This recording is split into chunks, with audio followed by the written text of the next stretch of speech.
冬菇我们先来清洗干净。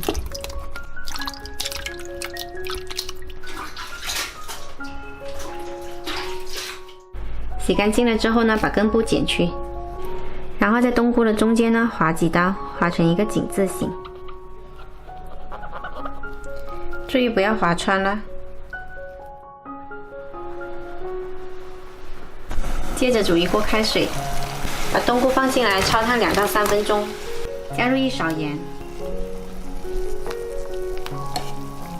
焯好了之后就捞出来。再来剁一些蒜末，然后我们来调一个料汁，加入2勺生抽，1勺蚝油，一点点老抽，1小勺白糖，一点点胡椒粉，1小勺淀粉，最后加入半碗清水调开。取个平底锅，加入少许油，油温不要太高，把蒜蓉放进来炒香。接着把冬菇放进来煎，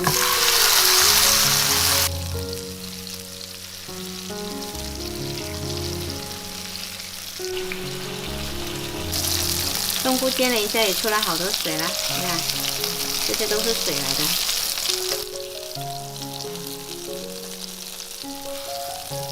煎到两面微微金黄，就把酱汁淋进来，焖到收汁。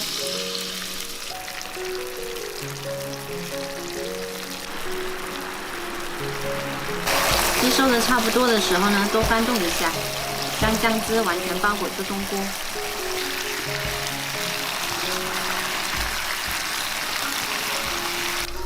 盘子我们用青瓜做了下点缀，现在就可以装盘。看起来有没有像鲍鱼？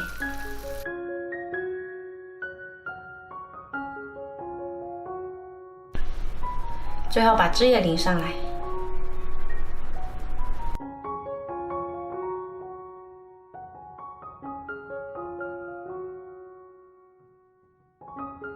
好吃又营养的素鲍鱼，喜欢的朋友可以试一下哦。